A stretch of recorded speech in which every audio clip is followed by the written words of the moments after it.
Қайырлы күн, құрметті көрермендер. Сіздерге бүгін өте дәмді, үлпілдек ауызда еритін пирожкидің жасалу жолын көрсетемін.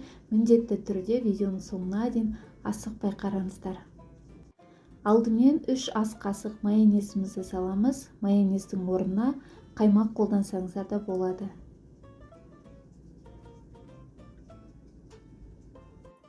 Үш қасық майонезіміздің үстіне 1 шай қасық тұзымызды саламыз және жылы суымызды құямыз. Менде қазір 200 грамм жылы су. Жақсылап араластырып тұзын ерітіп аламыз. Келесі бізде ашытқы, 1 шай қасық толтырмай ашытқымызды салып, жақсылап ерітіп аламыз. Енді ұнымызды салып қамыр елейміз. Құрметті көрермендер, міндетті түрде ұндарыңызды електен өткізіп салыңыздар. Сол кезде сіздердің қамырларыңыз өте жұмсақ және үлпілдек болып шығады. Барлық ұндарымызды салып, жақсылап, жұмсақ қамыр елеп аламыз. Бірінші осындай қасықпен, кейін қолымызбен жақсылап тұрып қамырымызды елеп аламыз.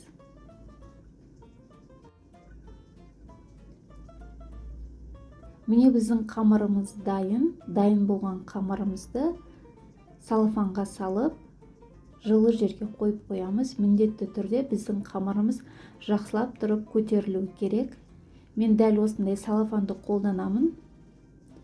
Жақсылап тығыздап, аузын байлап қоясыздар және жылы жерге қойып қоямыз.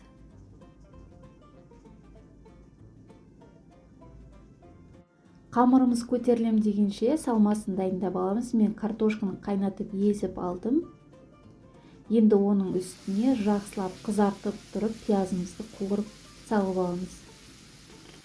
Жақсылап пиязымызды қызартып алдық. Енді барлығын біркелкі араластырамыз. Міне бізде картошкамыздың үстіне қуырылған пиязымызды және ас көктерімізді дәміне қарай тұзын, бұрышын салып, жақсылап араластырып дайындап аласыздар.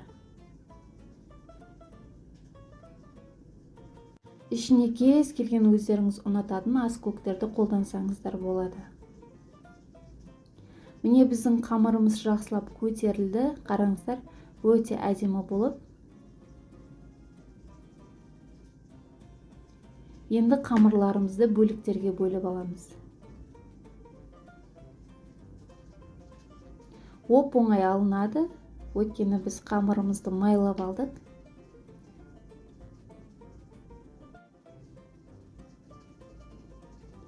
Қамырларымызды бірнеше бөліктерге бөліп аламыз. Мен орташа үлкендікте жасадым.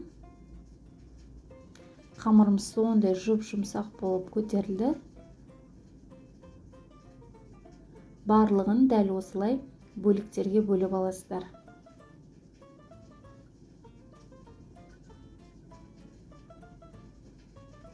Менде қазір барлығы 22 дана пирожки болды. Мен орташа көлемде алдым. 200 грамм суға және 3 ас қасық майонезге 22 дана пирожки шығардым. Мен дәл осы әдісті қолданамын. Зуала қылуға өте ыңғайлы. Стаканды алып, осылай айналдырып алсаңыздар, зуалаларыңыз біркелкі болып шығады. Өте оп-оңай. Міндетті түрде осы әдісті қолданып көріңіздер, құрметті көрермендер. Барлығын дәл осылай зуала етіп аламыз қамырларымызды. Енді қамырларымызды 5 минутқа тындыруға қоямыз. Бетін салафанмен жауып, осындай жылы орамалдарыңызбен жауып қоясыздар. 5 минуттан кейін біздің қамырларымыз дайын болды, жақсылап көтерілді. Енді салмаларын салып аламыз. Дәл осылай жайғастырып аласыздар. Келесі бетін үшке қаратып орналастырып аласыздар. Өте жұп-жұмсақ қамыр болды біздің қамырымыз.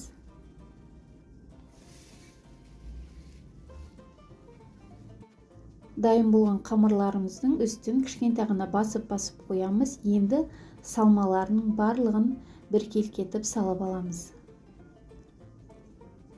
1 ас қасықтан салсаңыздар болады, толтырып. Салмасы өте дәмді, құрметті көрермендер. дәл осы рецептпен жасап көруді ұмытпаңыздар. Барлық салмаларымызды салып аламыз. Қазір сіздерге бүгілу жолын көрсетемін. Өте оп-оңай бүгіледі.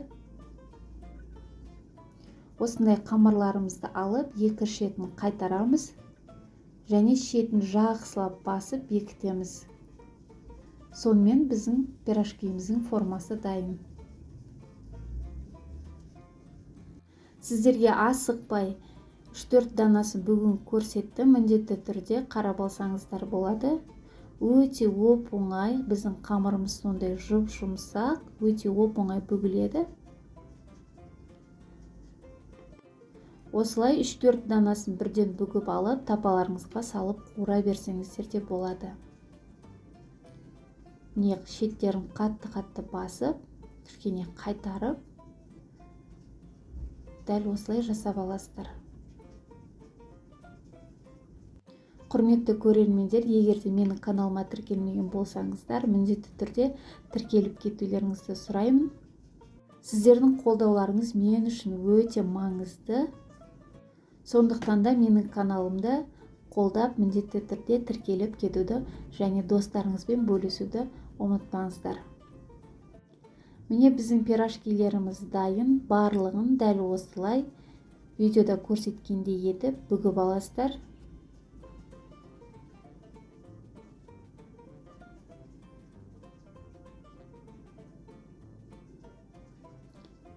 Дайын болған пирожкилеріміздің бетін жауып қоямыз целлофанмен. Енді майымызды қыздырып қуырып алсақ болады. Майымызды жақсылап қыздырып аламыз. Баяу отта барлық пирожкилерімізді салып, бір беті қызарғанға дейін қуырамыз. Бір беті қызарғаннан кейін келесі бетіне аударып қуыратын боламыз. Майды да өте көп құюдың қажеті жоқ. Орташа құйсаңыздар жеткілікті. Бізге бір беті жақсылап көтерілу керек пирожкиміздің. Қызарғаннан кейін келесі бетіне аударып қуырып аламыз. Міне біздің пирожкилеріміздің бір беті қызарды, келесі бетін аударып, дәл осылай қуырып аласыздар. Өте жылдам қуырылады. Асып кетсе 2-3 минутта дәл осылай қызарып шығады. Іші ешқандай шикі болып қалмайды, жақсы көтеріліп, әдемі пісетін болады. Дәл осылай қалған пирожкилеріңізді де қуырып аласыздар. Өте оп-оңай жасалады, жылдам қуырылады, өте дәмді болып шығады. Барлық пирожкилерімізді дәл осылай қуырып аламыз. Міне құрметті көрермендер, біздің пирожкилеріміз дайын болды. Өте ып-ыстық, сондай жұп-жұмсақ болып шығады, үлпілдек болып шығады. Сіздерге де кеңес беремін. Міндетті түрде дәл осы рецептпен жасап көруді ұмытпаңыздар. Қараңыздар, қамырдың өзі қандай жұп-жұмсақ болып шығады. Ауызда ерейтін болып, өте ерекше дәм, әсіресе ішіндегі салмасы ас көктермен ерекше дәм береді. Сіздерге де кеңес беремін. Дәл осы рецептпен жасап көруді ұмытпаңыздар. Құрметті көрермендер, егер де менің каналыма тіркелмеген болсаңыздар, міндетті түрде тіркелуді ұмытпаңыздар. Барлықтарыңызға ас болсын.